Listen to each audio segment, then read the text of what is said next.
दोस्तों इस वीडियो में हम बहुत ही इम्पोर्टेंट डिस्कशन करने वाले हैं लेट फीस को लेकर के। मार्च 21 की GSTR 3B के लिए आपको कुछ एक्सटेंशन पीरियड दिया गया था, यानी कि अगर आप मार्च महीने की और अप्रैल महीने की GSTR 3B ड्यू डेट से लेकर के 30 दिन के अंदर अंदर फाइल कर लेते हैं तो लेट फीस आपको पे नहीं करनी है।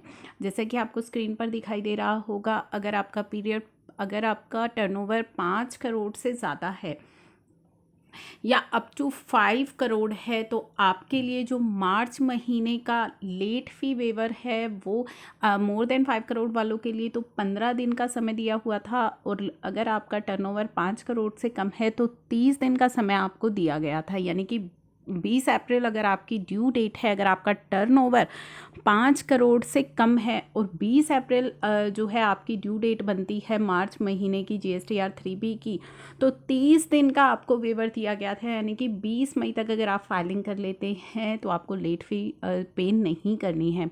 इसी तरीके से अगर आप QRMP के अंदर हैं तो QRMP की जो आपको अपनी 3B फाइल करनी है वो 22 और 24 मई तक अगर आप कर लेते हैं, जो कि 22 और 24 अप्रैल तक आपको फाइल करनी थी, लेकिन एक महीना आपको एक्स्ट्रा दे दिया गया है। 22 और 24 मई तक अगर आप फाइल कर लेते हैं तो आपको लेट फीस पे नहीं करनी है। अब दोस्तों यहाँ पे प्रश्न जो है वो ये उठता है, ये काफ़ी डिबेटेबल जो है प्रश्न है, क्योंकि GST पोर्टल जब आप ओपन करते हैं तो वहाँ पे आपको लिखा गया है कि जो एक्सटेंडेड ड्यू डेट आपको दिख रही है वो सिर्फ और सिर्फ वेवर ऑफ लेट फ़ी के लिए ही है।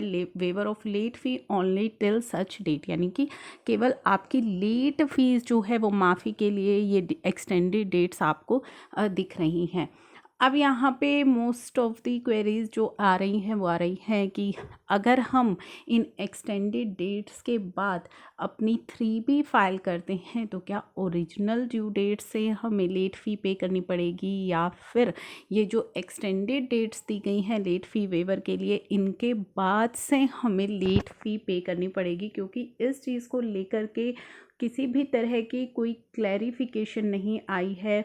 तो आपका इस चीज़ में क्या मत है कि ओरिजिनल ड्यू डेट से आपको लेट फ़ी पे करनी पड़ेगी, या फिर ये जो एक्सटेंडेड डेट्स हैं इनसे हमें लेट फ़ी पे करनी पड़ेगी? क्या इसकी इंटरप्रिटेशन निकल करके आती है?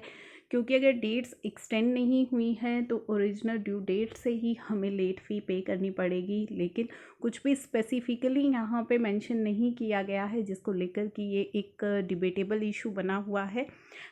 एज़ पर माई ओपिनियन आपको ओरिजिनल ड्यू डेट से लेट फ़ी पे करनी पड़ सकती है, क्योंकि वेवर ऑफ लेट फ़ीस के लिए ये कंडीशनल डेट्स हमें दी गई हैं।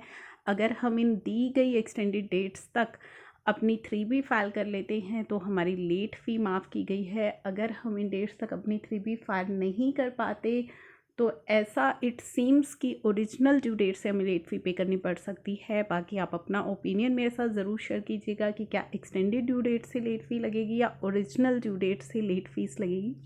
Thank you for watching.